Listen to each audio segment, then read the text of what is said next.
एक छोटी सी नगर थी। उस घर पे एक बूढ़ी माँ और राजू दो लोग रहते थे। तो राजू दिन भर खेतों में काम करने के बाद उसके घर चलता था। बेटे राजू, आज थोड़ा खेतों में देर से काम करने चले जाना। क्यों माँ, क्या काम है? कुछ काम था क्या? हाँ बेटा, बकरियां भूखी है, जरा नदी के पास जाके बकरी को चरा के लाना। ठीक है माँ, मेरी खाना बांध के दे दो, पता नहीं कितना देर हो जाए आने में। और लाता अपने बेटे को खाने बांध के दे देते हैं और राजू भी अपने बकरियों को खेदाते हुए लेके जाते हैं। बकरियां भी वहाँ पे घास चरने लगती है। लो जी, बकरियां तो खाना खाने में मस्त है, मैं भी थोड़ा खाना खा लूं। राजू खाना खा लेता है। खाना खा लेने के बाद उसको बहुत जोरों की नींद आता है, तो वो पेड़ों की ठंडी ठंडी छाँव में जाके आराम करने लगता है। तभी उसकी नज़र पेड़ों के डालियों में कुछ कपड़े में पड़ता है। तभी उसके कपड़े को नीचा के वो बिछा लेता है और सोने लगता है। पर उसको ये पता नहीं है जिस कपड़े में वो सोया है वो एक भूत के कपड़ा है जो नदी में नहाने के लिए गया है। भूत जैसे ही नहा के आता है बाहर तो वो देखता है उसके कपड़े पैरों पे नहीं है। मेरे कपड़े कहाँ गए? अब मैं क्या पहनूंगा? तभी भूत को एक आदमी दिखाई देता है पैरों के नीचे, जो सोया था उसके कपड़े के ऊपर। लड़के उठ। भूत की आवाज़ सुनकर कालू उठ जाता है और इधर उधर देखने लगता है आवाज़ किसने दी। तभी उसकी नज़र नदी में पड़ता है और भूत के देख के, मम्मी, कौन हो भाई तुम?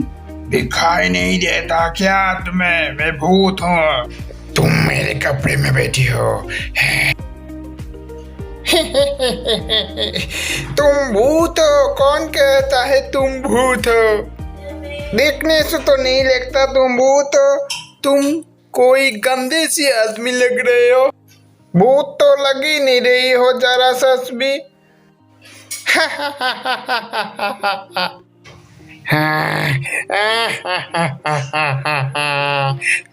मैं भूत हूँ, पर भूत जैसा नहीं लगता, तो मैं क्या करूँ?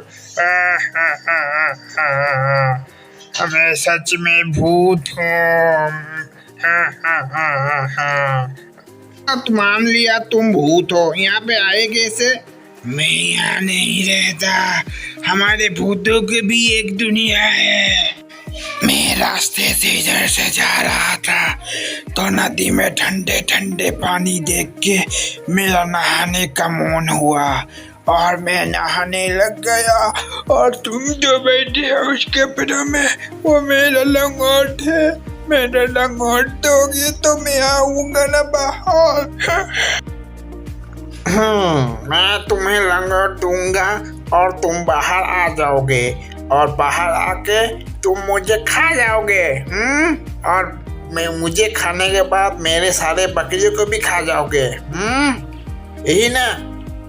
मैं तुम्हें और तुम्हारे बकरियों को नहीं खाऊंगा। मैं कैसे मान लूं? आखिर हो तो तुम भूती ना। अरे भाई, मैं एक शाकाहारी भूत हूँ, तो मैं तुम्हें कैसे खा सकता हूँ? क्यों ना मैं इसका लंगोट दे दूं। इसका लंगोट अगर मैं इसको दे दिया तो ये अपना लंगोट लेके चला जाएगा। मैं क्यों ना सोच रहा हूँ मैं इसको इसका लंगोट ना दूं और लंगोट के बदले में इससे सारे काम करवा सकता हूँ। भूत भाई, ठीक है, मैं तो तुम्हें लंगोट दे दूंगा, पर उसके बदले तुम्हें मेरे सारे काम करना पड़ेगा। ठीक है, पर मुझे तो बाहर तो आने दो। राजू तो उसके कपड़े तो नहीं लौटाता है, पर घर जाके अपने कपड़े आन के उसको देता है और बाहर लेके आता है। ए भूत, जब तक मेरे सारे काम नहीं हो जाते तब तक तुम यही कपड़े पहनोगे। तब तो तुम मुझे छोड़ दूंगा ना? हाँ, छोड़ दूंगा। तो राजू अपने कपड़े पहना के अपने घर ले जाता है। भूत भाग बेटा, वो हमें खा जाएगा। नहीं माँ, डरो मत, ये हमें नहीं खाएगा और ये भूत मेरा दोस्त है। भूत किसी का दोस्त होता है क्या? तू पागल तो नहीं हो गया? तो राजू अपनी माँ के कान में सारी बातें बता देता है। बेटा, तू तो उसे घर पर लेकर आ गया, लेकिन उसे लाकर कोई मुसीबत मत खड़ा कर देना। और गांव वालों का क्या? माँ तुम चिंता मत करना। अगले दिन राजू भूत को खेत में लेके जाता है। ओ भूत, तुझे आज इस खेतों में हल चलाना है। रात होने से पहले सारे काम खत्म हो जाना चाहिए। ठीक है भाई, चलाता हूँ हल। राजू वहाँ पे एक पेड़ के ऊपर जाकर बैठ जाता है और उस पर नज़र रखना शुरू कर देता है। अब तो हो गया ना सारे काम, अब दे दो मेरी लंगोट। नहीं नहीं, अभी तो काम बाकी है, कहाँ खत्म हुआ है। अभी नहीं जा सकते। तो भूत जोर जोर से रोने लगता है। तुम मुझे मेरी लंगोट दे दो, नहीं तो मुझे दूसरे भाई भूतों को पता चलेगा कि एक मामूली इंसान मेरे लुंगी की बदले मेरे इतनी काम करवाता है, तो मेरी बहुत बदनामी होगी। ओहो, तुम रोते बहुत है बहुत। अच्छा ये बताओ, तुम्हें भूख लगी है, खाना खाना है? हाँ, खाऊंगा ना, बहुत जोरों से भूख लगी है। राजू ने जो खाना लाया था उस दोनों में बांट लिया और भूख तो सालों से भूखा था, तो उसने सपा चट धुआंधुम चाट के सपा कर दिया। और राजू उसका मुंह देखता रह गया और खाना खा के दोनों घर चले गए। मुझे खाना दो, मुझे बहुत जोरों की भूख लगी है। इतनी स्वादिष्ट खाना मैंने पहली बार खाया है। अरे तू रोता क्यों है? मैं तेरे लिए अब भी खाना लाती हूँ। माँ खाना बनाती है और भूत खाते ही जाता है। माँ खाना बना के जितने खाना था सब आन दिए और घर की सारे राशन भी खत्म हो गए और भूत खाते ही जा रहा है। और दो खाना। भूत अब कहाँ से दूँ तुझे खाना? जितनी भी राशन तक खाना बना के तुझे दे दिया और घर पे खाने के लिए कुछ भी राशन नहीं है। इसने मेरा भी खाना खा लिया। तभी गांव से एक मुखिया आते हैं अपनी बेटी की शादी का निमंत्रण देने। भूत सभी को खा जाएगा। भागो भागो, भूत भागो। मुखिया जी डरिए मत, ये आपको कुछ नहीं करेगा, ये हमारे साथ ही रहता है। राजू तुम बोलते हो तो मान लेता हूँ, ये हमें कुछ नहीं करेगा। मुखिया जी यहाँ कैसे आना हुआ? मैं इस भूत को देख के सब कुछ भूल ही चुका था। कल मेरी बेटी की शादी है, न्योता देने आया था। इतना बोल के मुखिया वहाँ से चला जाता है और अगली ही दिन वहाँ पे शादी का काम चल रहा था, तो राजू अपने साथ भूतों को लेके आता है।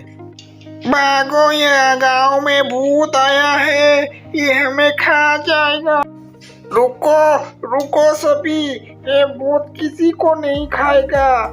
ये भूत मेरा साथ है और ये भूत शाकाहारी है।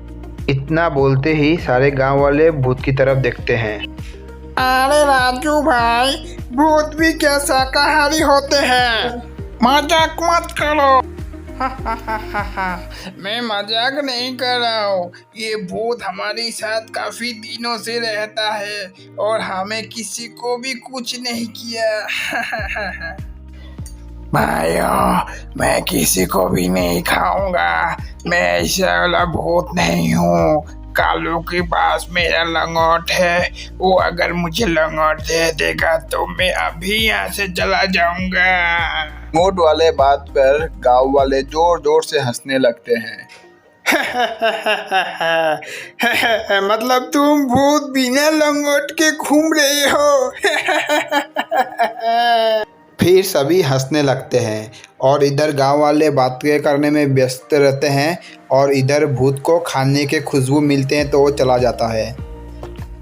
तो वो खाने तक जाके वहाँ पे पहुँच जाता है, तो भूत देखता है उसके सामने में बहुत अच्छे अच्छे खाने पड़े हुए हैं। इधर उधर देखता है और देखता है कोई नहीं देखा है, तो इधर सारे खाने वो चट कर बैठता है। तभी बच्चे ने एक उसको खाना हुआ देखकर मुखिया के आके बोलता है कि भूतों ने शादी का सारा खाना खा लिया। ओहो, सत्यानाश हो भूत का। अब मैं मेहमानों को खाना कैसे खिलाऊंगा? अब मेरी बेटी की शादी कैसी होगी? मुखिया जी आप टेंशन ना ले, इस भूत ने खाना खाया है ना, सारे खाना इस भूत ही बनाएगा। भूत जा चल खाना बना चल। भूत जल्दी जल्दी सब्जियां काट देता है, आटा भी गूंथ देता है और सारे मिठाइयाँ भी बना देता है। देखो भाई, तुमने जितनी काम बोले थे मैंने सारे काम कर दिए, अब तो मुझे मेरी लंगोट वापस कर दो। अभी नहीं दूंगा, अभी बहुत काम है।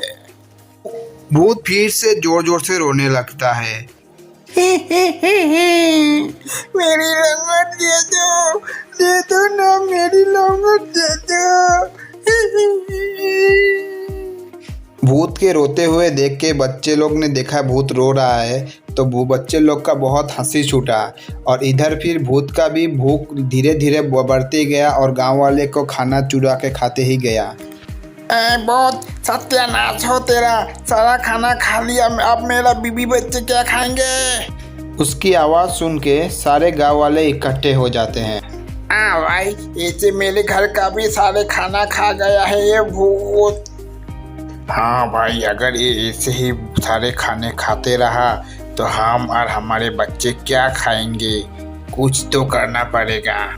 और गांव वाले इतना बोलते ही राजू के घर की तरफ सारे के सारे चल बनते हैं और राजू के घर पे आके राजू के भूत की बात सारे बोलते हैं और भूत एक कोने में खड़ा होके सारे बातें सुनता है।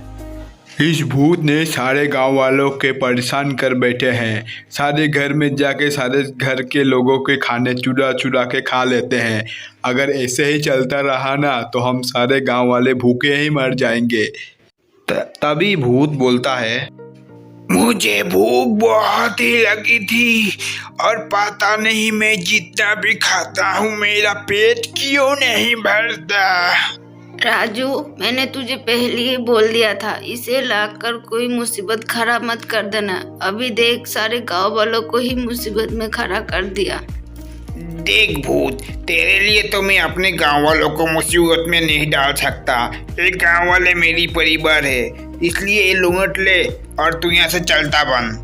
भूत लौंगट पाके बहुत खुश हो जाता है। आप सभी का बहुत ही याद आएगी। आप जब भी हमें याद करोगे हम यहाँ पे चले आएंगे।